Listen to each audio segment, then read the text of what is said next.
ఈ యొక్క సంఘానికి రావడం చాలా అద్భుతంగా ఉంది. We have come in the month of December last year and we have come here, and if it is God's will, we will again come during Christmas time or after Christmas.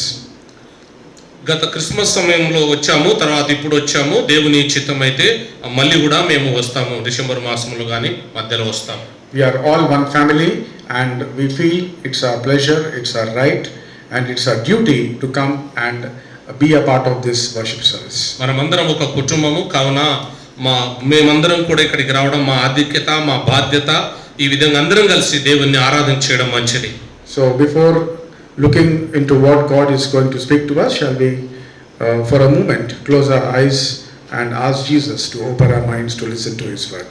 వాక్య ధ్యానము వినబోయే ముందు అందరం కళ్ళు మూసుకొని దేవుడు మనతో మాట్లాడినట్లు ప్రార్థన చేసుకుందాం. Heavenly Father, we thank you, Lord, for this time you have given us, Lord. Thank you for the wonderful worship and thank you, Lord, for this congregation. Lord, thank you for giving me, Lord, this opportunity, Lord, to share your word, Lord. Fill me with your spirit, Lord. Let my mind, Lord, let my mouth, Lord, coordinate, Lord, and deliver the message, Lord, what is supposed to be delivered to your children, Lord. Be with us, lead us and guide us. In Jesus' name I pray. Amen. So the title, I think, thank Pastor John for already sharing the key verse for today's meditation. That is John 12:25, where it says, whoever loses his life, or whoever loves his life will lose it, and whoever hates his life will find it.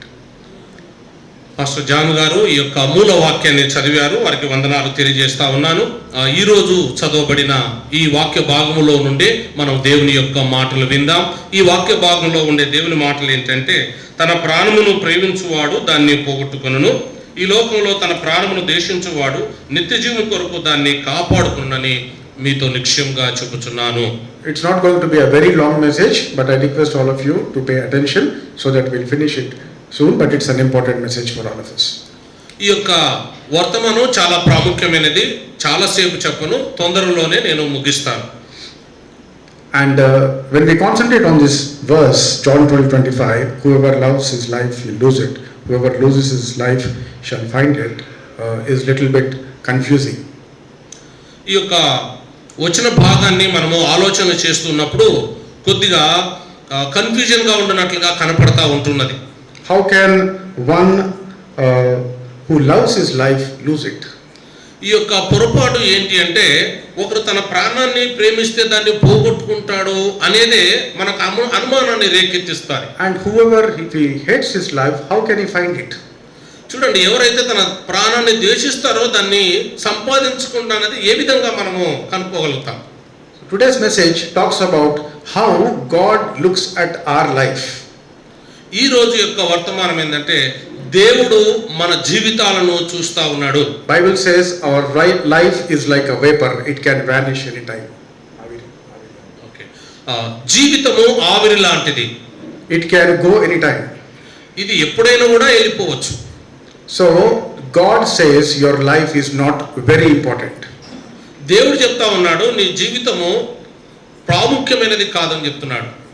It is important, but it is not very important. ఇది ప్రాముఖ్యమైనది కానీ చాలా ప్రాముఖ్యమైనది కాదు.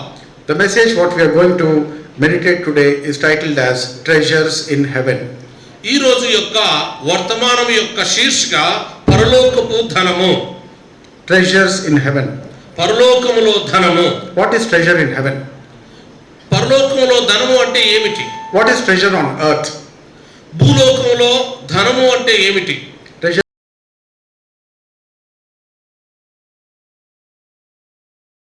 something which you like very much. Treasure on earth. భూలోకములో సంపద లేక ధనము, అది మనందరికీ కూడా ఇష్టం. We all like treasure. మనమందరికి కూడా ధనము కావాలి. You know what is the most important treasure on this earth?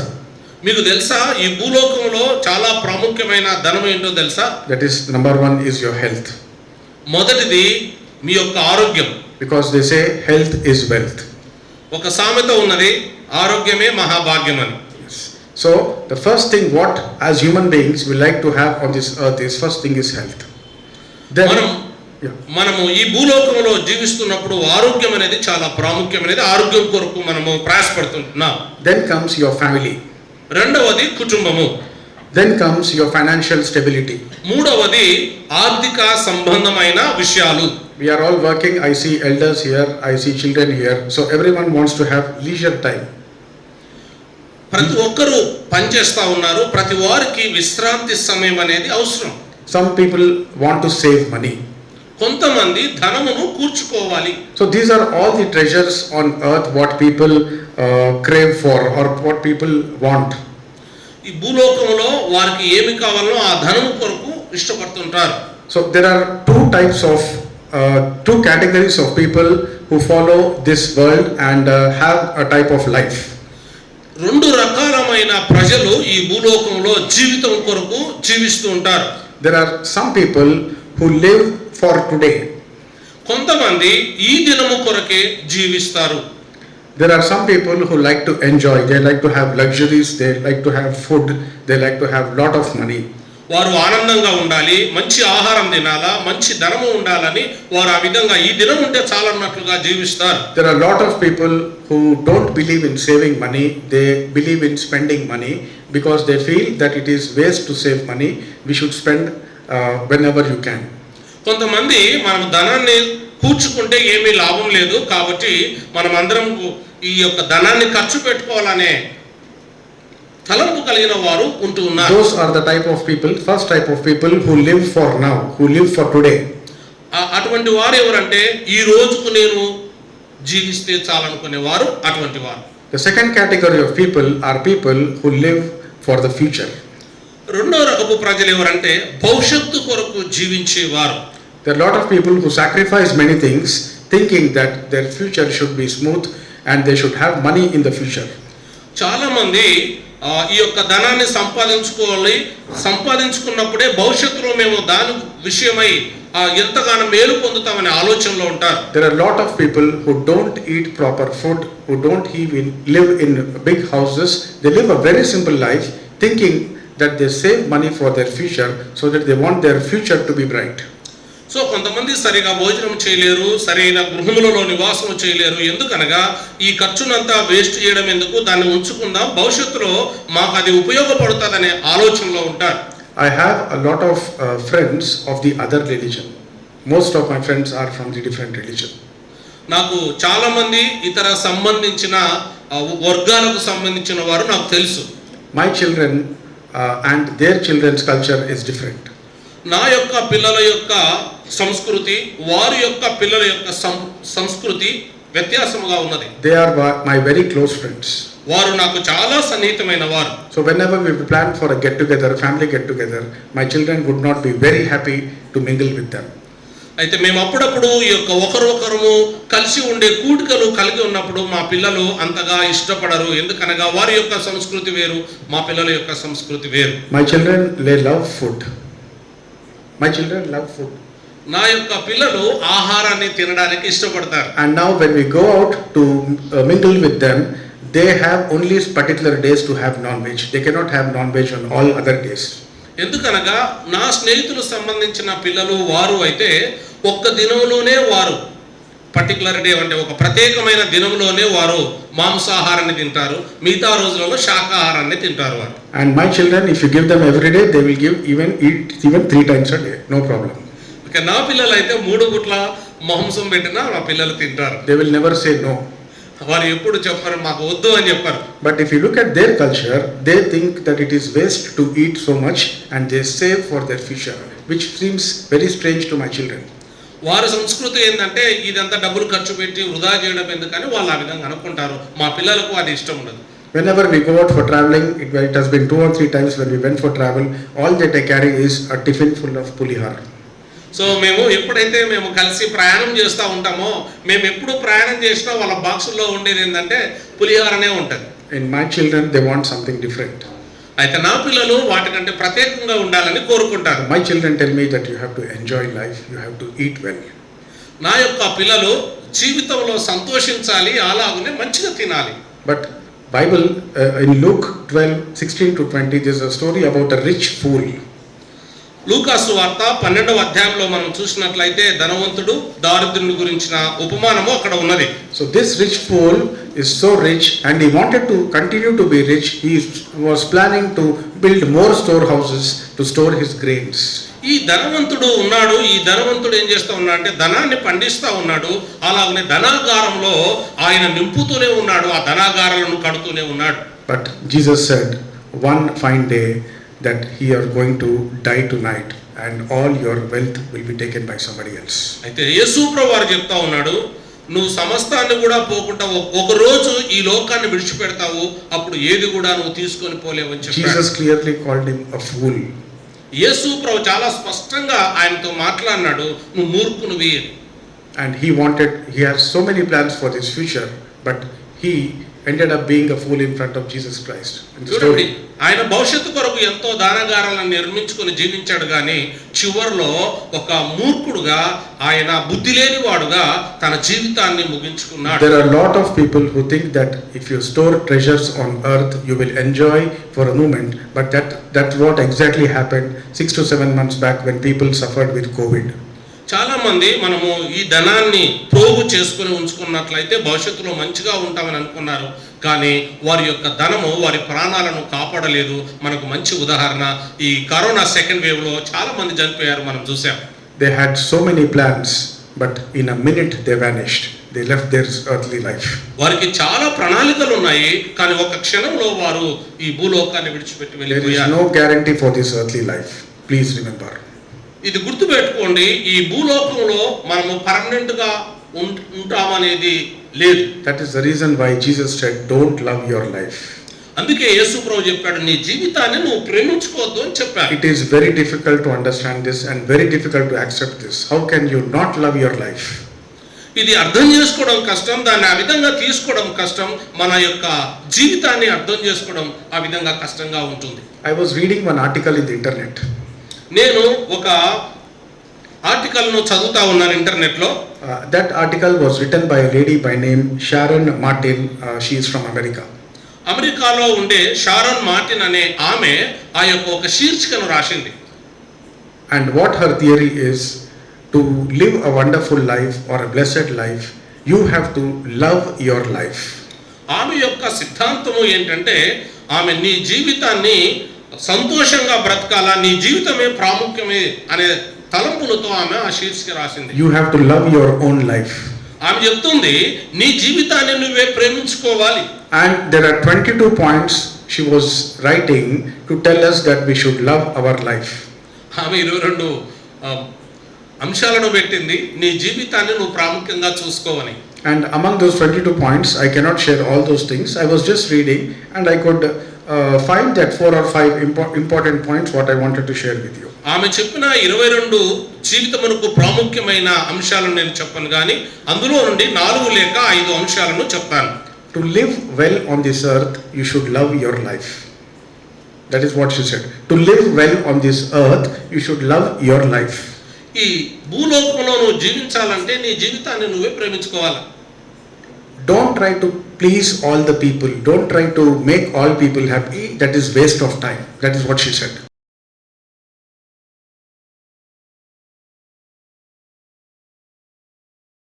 You should know yourself. You should know and understand yourself and love yourself.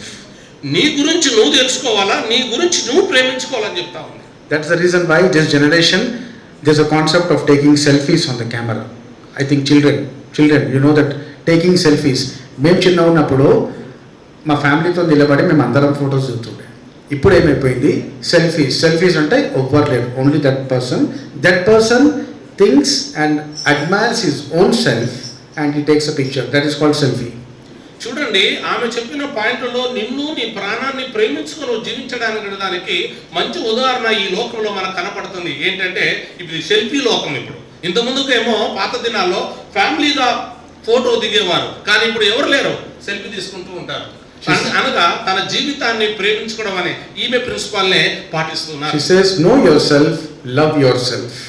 నీ జీవితాన్ని నువ్వు తెలుసుకో, నీ జీవితాన్ని నువ్వు ప్రేమించుకో అని చెప్తావు. Give yourself a treat. Second point, give yourself a treat. Treat yourself. Don't treat others. Treat yourself. నీ జీవితాన్ని నువ్వే బాగుగా చూసుకోదాన్ని. ఇతరుల వరకు నువ్వు బాగోగులు చూసుకోవడం కాదు, నీ జీవితాన్ని నువ్వు బాగోగులు చూసుకో. Forgive yourself. It is common to make mistakes. You can forgive yourself. ఆమె చెప్తా ఉంది, నువ్వు తప్పు చేస్తావు కాబట్టి నీకే నువ్వే క్షమించుకో. Fourth one is very strange. Write a love letter to yourself. ప్రాముఖ్యమైన విషయము ఏంటంటే నీ గురించే నీ ప్రేమ ఉత్తరం రాసుకో. And fifth one, speak kindly to yourself. ఐదవది చెప్తుంది నీకై నువ్వే దయగా మాట్లాడుకో. If you summarize all these things, she's telling that you should love your life, which is exactly opposite what to Jesus said. ఈ యొక్క 5 మాటలను మనము జ్ఞాపకము చేసుకున్నట్లయితే ఇది దేవుని యొక్క వాక్యమునకు విరుద్ధముగా ఉన్నది. It is exactly opposite what the world is following right now. వాక్యమునకు విరుద్ధంగా ఈ లోకము అనుసరిస్తూ ఉంటున్నది. Bible clearly says, in the last days, people will be lovers of themselves. దేవుని యొక్క వాక్యం చెప్తూ ఉంటుంది అంత్య దినాల్లో స్వార్థప్రియులైపోతారు. I'll repeat this.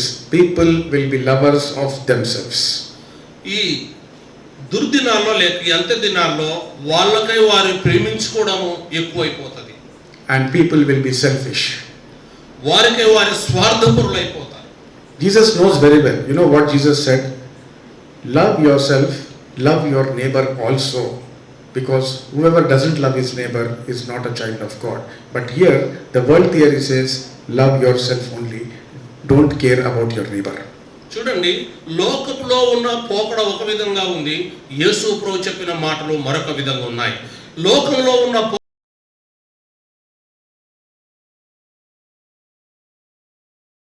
Don't love your neighbor. If you don't know who your neighbor is, then your life is waste. అయితే దేవుని వాక్యంలో చూస్తున్నాం యేసు ప్రభువు చెప్పినట్లుగా నువ్వు నీ పొరుగువాన్ని ప్రేమించకపోతే నువ్వు ఈ భూలోకంలో జీవించడం వ్యర్థము. Before coming to Word and Deed, I was living in the city center in Lagdigapur in Red Hills, and there in the apartment, it took 6 months for me to know who my neighbor is. నేను red hills లో నివాసం చేస్తున్నాము, అక్కడ ఒక ఇంటిలో apartment లో. అయితే పక్కనున్న వారిని తెలుసుకోవడానికి 6 మాసముల సమయం పట్టేది, పక్కనున్నది ఎవరా అని తెలుసుకోవడానికి. In apartment life, the life is totally different. You don't know who is living next to you, and even if he sees you, he doesn't say hi or hello. That is a culture in the city. ఈ అంతస్తులో నివాసము జీవిస్తున్నప్పుడు పక్కనున్న వారితో ఇంత పరిచయం ఉండదు, ఎవరు ఉండేది, మనం సరిగా వారితో సంబంధము ఉండదు, వారి పనులు వారు వెళ్ళిపోతూ ఉంటారు. It's a selfish life in the city. పట్టణంలో ఈ విధంగా స్వార్థమైన జీవితము జీవిస్తున్నారు. But that is not what God wants from us. That is not what Jesus expects from us. ఆ విధంగా జీవించడము దేవుడు కోరుకోవడం లేదు. So whatever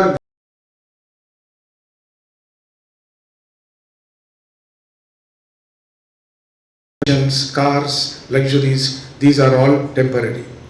ఈ భూలోకంలో ఉండే మన సంపద, కార్లు కావచ్చు, భవంతులు కావచ్చు, పదవి కావచ్చు, ఇవన్నీ కూడా స్థిరంగా ఉండవు. Not only your possessions, even your own life is not very important to God. It is temporary. నీ యొక్క జీవితం కూడా తాత్కాలికమైనదే కానీ పర్మనెంట్ గా ఉండేది ఈ భూలోకంలో ఉండదు. But God says, store up treasures on earth.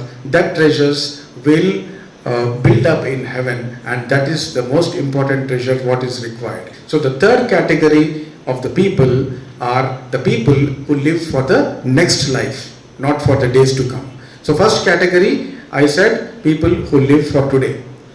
అయితే 3 ప్రాముఖ్యమైన మాటలు చెప్తున్నాను. మొదటగా మనం చూసినాం ఈ దినము కొరకే జీవించుట, దాని గురించి విన్నాం.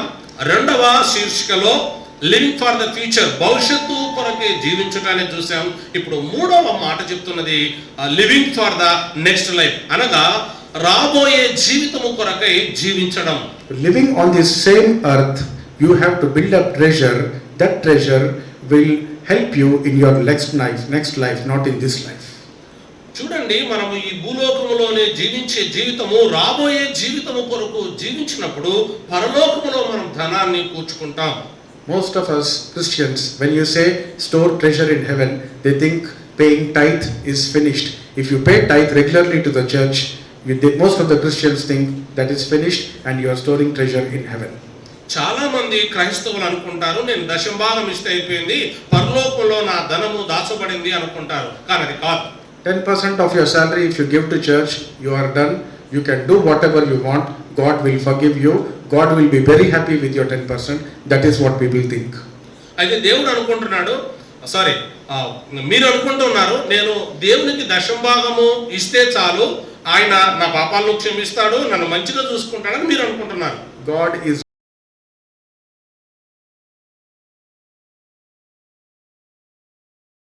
మీ యొక్క దశంభాగాన్ని గురించి ఆయన అంత ఆసక్తి చూపడం లేదు. దాని గురించిన ఒక ప్రాముఖ్యమైన విషయాన్ని చెప్తాను, వినండి.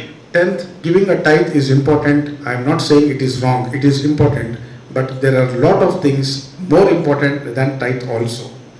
దశంభాగం ఇవ్వడం అనేది మంచిదే, కానీ దానికంటే ప్రాముఖ్యమైన విషయాలను తెలుసుకోవడం మంచిది. If you look at the story of Zacchaeus in New Testament, in Luke 19, Zacchaeus was a tax collector. He was a sinner. చూడండి, దేవుని యొక్క వాక్యంలో మనం చూసినట్లయితే లూకా రాసిన సువార్త 19వ అధ్యాయం 8వ వచనంలో మనం చూస్తాం. అక్కడ జక్కయ్య గురించిన కథను మనం అక్కడ చూస్తాం. ఈ కథ మనందరికీ కూడా తెలిసిన కథ. And people think, oh, he is a sinner. He is having black money. He is a tax collector. And but this person, he climbs a tree to trying to see Jesus because he was a very short man. అయితే ఈ యొక్క జక్కయ్య ఒక పాపాత్ముడుగా, అలాగనే ఈయన అక్రమంగా సంపాదించిన ధనాన్ని కూర్చోబెట్టుకొని ఉన్నాడు. ఈయన ఒక పాపాత్ముడు అనే దృక్పథంలో ప్రజలు చూస్తా ఉన్నారు. But according to Zacchaeus, he had the desire to see Jesus Christ. Who is Jesus? ప్రజలు ఆ విధంగా అనుకున్నప్పటికీ జక్కయ్యలో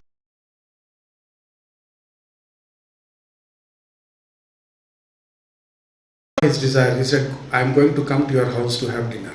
చూడండి, ఆయన హృదయ యొక్క వాంఛను బట్టి యేసు ప్రభు అంటున్నాడు, నేను మీ ఇంటికి వస్తా అంటున్నాడు.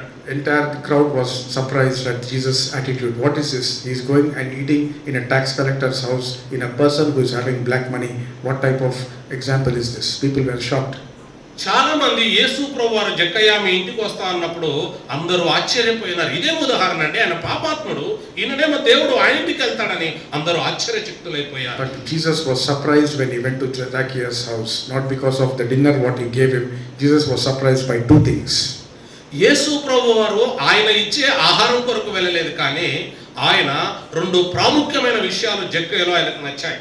The first thing, Zacchaeus said, Lord, I have given 50% of all my wealth to the poor people. యేసు ప్రభుతో జక్కయ్య గారు చెప్తా ఉన్నాడు, ప్రభువా నా ఆస్తిలో సగ భాగము బీదలకు ఇస్తానన్నాడు. So half means 50%. ఆ అర్ధ భాగము అనగా 50%. It is not 10% what Zacchaeus gave. Zacchaeus gave 50%. చూడండి, మనం ఇంత ముందుకు విన్నట్లుగా 10వ భాగం కాదు. అక్కడ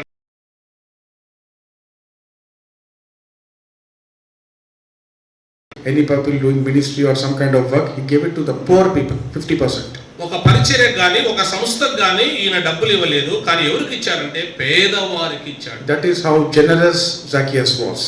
అది జక్కయ్య యొక్క దాతృత్వ హృదయం కనపడతా ఉంది. He was very generous. ఆయన చాలా దాతృత్వ హృదయం కలిగిన The second important thing is honesty. He said, Lord, if I have cheated anyone, I will repay you 4 times back. ఆయనలో కనపడే రెండవ ప్రాముఖ్యమైన లక్షణం నమ్మకమైన వాడు. Then he said, salvation has come to this house. Jesus was very much surprised and happy by his statement. అయితే నమ్మకమైన వాడు అని ప్రభు చెప్పడానికి, ఎందుకంటే ఎవరి దగ్గర నేను మోసం చేస్తే 4 రెట్ల ఇస్తానన్నాడు. అందుకు యేసు ప్రభు ఏమన్నాడంటే, నీ ఇంటికి రక్షణ వచ్చిందని చెప్పాడు. Jesus was very happy by his answer. యేసు ప్రభు వారు జక్కయ్య ఇచ్చిన జవాబు చాలా సంతోషం. He was happy with his generosity. He was happy with his honesty. ఆయన యొక్క దాతృత మనసు, ఆయన యొక్క యథార్థమైన మనసును బట్టి దేవుడు చాలా సంతోషం. Definitely Zacchaeus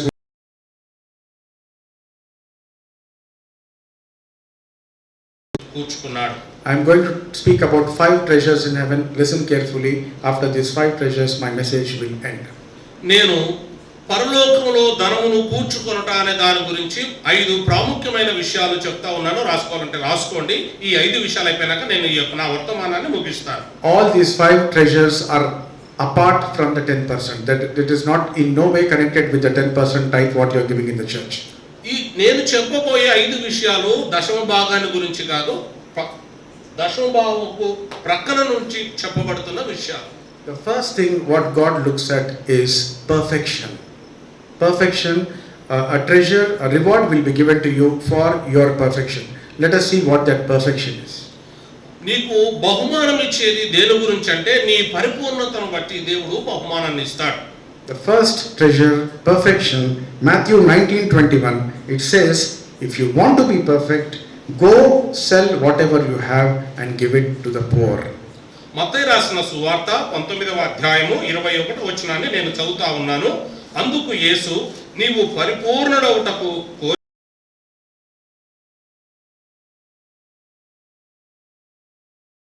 నీకు ధనము కలుగును.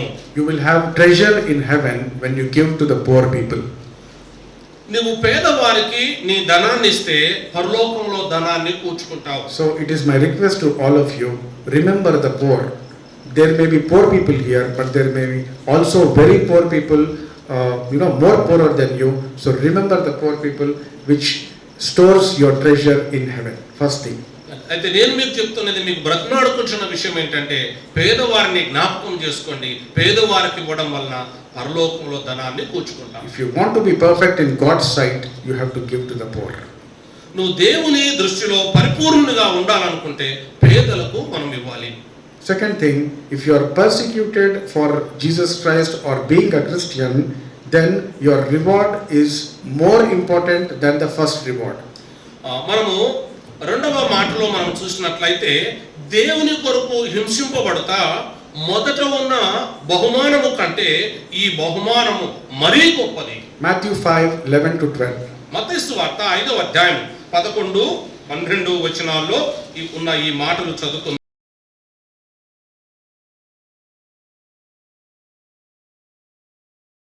వచనాలు చదువుకుందాం. నేను చదువుతా ఉన్నాను.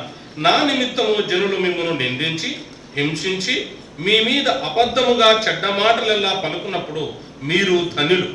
సంతోషించి ఆనందించుడి, పరలోకమందు మీ ఫలము అధికమగును. So your reward is great. Remember, the first thing is, if you are perfect, you will get a reward. But if you are persecuted for the name of a Christian, then your reward is great. It is not an ordinary reward, it's an extraordinary reward. మొదటి బహుమానము నువ్వు పరిపూర్ణంగా జీవించినందుకు ఉన్నది. రెండవ బహుమానము ఏంటంటే, క్రీస్తు కొరకై నువ్వు హింసింపడం వల్ల నీకు గొప్ప బహుమానమును దేవుడు ఇస్తాడు. A horrible incident happened in Bethesda campus 3 weeks back. 3 వారాల క్రితము ఈ బెతెస్దా క్యాంపస్ లో భయంకరమైన ఒక సంఘటన చోటు చేసుకున్నది. We have another campus, school campus, which is 1 kilometer away from our campus. అయితే స్కూల్ క్యాంపస్ ఉన్నది, మా క్యాంపస్ కు బెతెస్దా క్యాంపస్ కు కొద్దిగా దూరంగా ఉంటుంది. And there is a sports person who occupied our school campus and is creating lot of problem. అయితే అక్కడ ఒక ఆటలు నేర్పించే వ్యక్తి ఉన్నాడు. ఆయన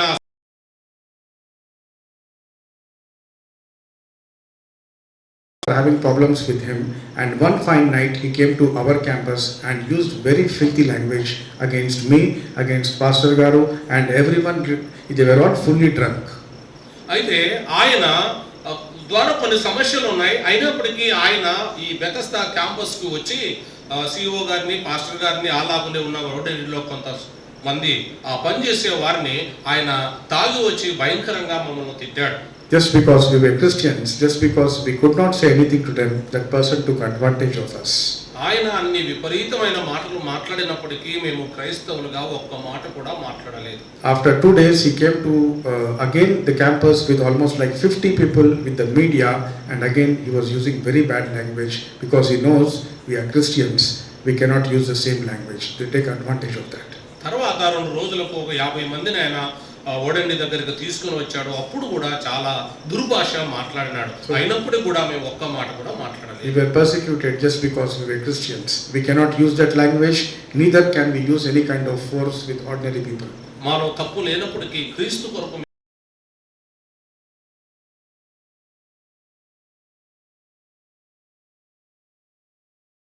That's the reason why we just kept quiet without saying anything. మేము నమ్ముతూ ఉన్నాము, మా యొక్క గొప్ప బహుమానం, మరింత బహుమానం పరలోకంలో ఉందని మేము విశ్వసిస్తున్నాం. అందును బట్టి మేము మౌనంగా ఉన్నాం. So God worked in a wonderful way, and when we had a meeting, that fellow shut his mouth and he became very calm in a meeting.